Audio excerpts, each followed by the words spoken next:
महावीर कर्ण के बिना महाभारत युद्ध की कल्पना भी नहीं की जा सकती। साथ ही इस बात से भी इनकार नहीं किया जा सकता कि कौरवों के सेनापति कर्ण अपने प्रतिद्वंदी अर्जुन से भी बड़े धनुर्धर थे, जिसकी तारीफ स्वयं भगवान श्री कृष्ण ने की थी। कर्ण न केवल एक शक्तिशाली योद्धा थे, बल्कि बहुत बड़े दानवीर भी माने जाते थे, जिन्होंने बिना युद्ध का परिणाम सोचे अपने कवच कुंडल दान में दे दिए। कर्ण जन्म से क्षत्रिय थे, लेकिन वह रथ चालक के घर पलकर बड़े हुए थे, जिससे उनका एक नाम सूतपुत्र बीत पड़ा। उनकी वीरता को देखते हुए दुर्योधन ने उनको अंग देश का राज सिंहासन दे दिया और जरासंध के हारने के बाद चंपा नगरी का भी राजा बना दिया। लेकिन इस महान योद्धा का जीवन किसी तपस्या से कम नहीं था।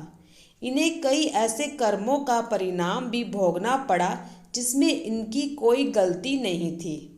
अनजाने किए काम और दूसरों की भलाई के चक्कर में इन्हें 3 ऐसे शाप मिल गए जो इनके लिए प्राणघातक साबित हुए।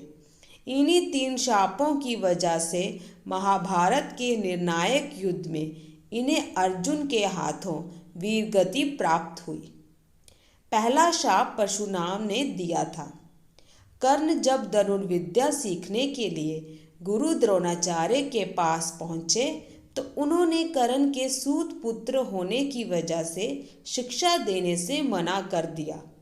कर्ण इससे निराश होकर भगवान परशुराम के पास पहुँचे। परशुराम जी ने कर्ण की प्रतिभा को जानकर उन्हें अपना शिष्य बना लिया।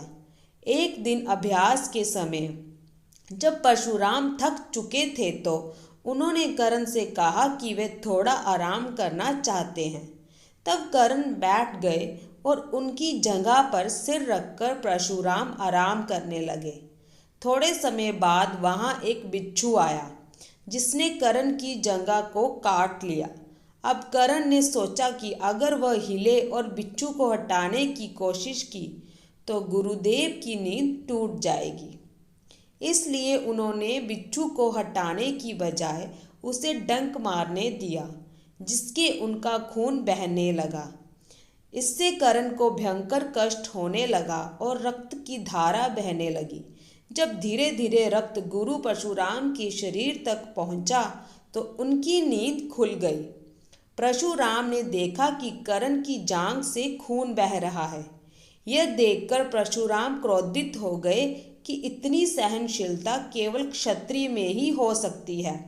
तुमने मुझसे झूठ बोलकर ज्ञान प्राप्त किया है, इसलिए मैं तुमको शाप देता हूँ कि जब भी तुम्हें मेरी दी हुई विद्या की सबसे ज़्यादा ज़रूरत होगी उस समय वह काम नहीं आएगी। दरअसल परशुराम जी क्षत्रिय को ज्ञान नहीं देते थे। कर्ण को उन्होंने सूत पुत्र जानकर ज्ञान प्रदान किया था। शाप मिलने पर कर्ण बेहद दुखी हुए और परशुराम के चरणों में गिरकर माफ़ी मांगने लगे। उन्होंने गुरु परशुराम को बताया कि उन्हें तो अपने वास्तविक माता पिता का ज्ञान भी नहीं है। वह तो अपने माता पिता को गंगा में बहते हुए मिले थे। यहाँ मैं सीखने की मंशा से आया था। कोई भी मुझे सूत पुत्र होने के कारण ज्ञान प्रदान करने के लिए तैयार नहीं था। केवल आप ही ऐसे इंसान हैं जिनकी मुझ पर कृपा हुई है। कर्ण की बातों से परशुराम जी का क्रोध शांत हुआ और कहा कि शाप तो वापस नहीं आ सकता, लेकिन तुम जिस यश के लिए भाग रहे हो वह तुमको ज़रूर मिलेगा और तुम महानतम धनुर्धर बनोगे। इसके बाद भगवान परशुराम ने कर्ण को अपना विजय धनुष प्रदान किया। दूसरा शाप एक ब्राह्मण ने दिया। कर्ण को दूसरा शाप एक ब्राह्मण ने दिया था। एक दिन कर्ण शब्द भेदी बाण चलाने का अभ्यास कर रहे थे, तभी उनको झाड़ियों में से किसी जीव के चलने की आवाज़ आई तो उन्होंने समझा कि कोई हिंसक जीव हो सकता है जो जहाँ रहने वाले मनुष्यों के लिए खतरा बन सकता है। इसलिए उन्होंने बिना पड़ताल किए बाण चला दिया। बाण किसी हिंसक जीव को नहीं बल्कि एक बछड़े को लग गया, जिससे उसकी मृत्यु हो गई। उस बछड़े का मालिक एक ब्राह्मण था, जो ये सब देखकर दुखी हो गया और क्रोध में आकर कर्ण को एक शाप दे दिया।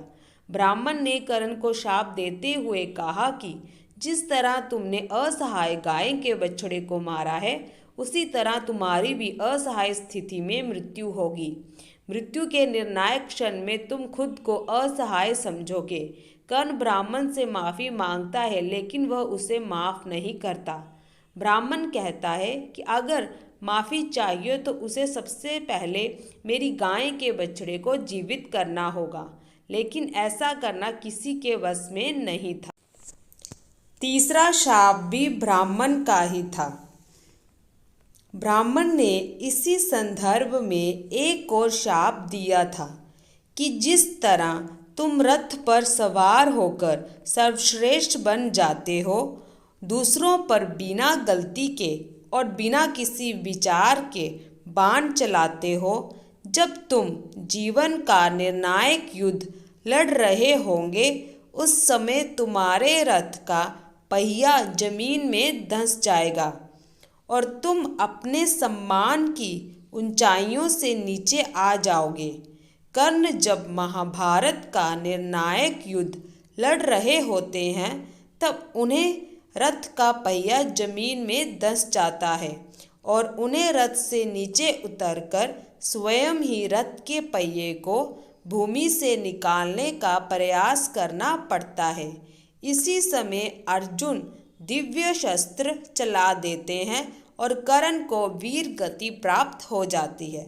अगर आपको मेरी ये वीडियो अच्छी लगी हो तो मेरे चैनल को लाइक, सब्सक्राइब, शेयर, कमेंट जरूर कीजिएगा। धन्यवाद।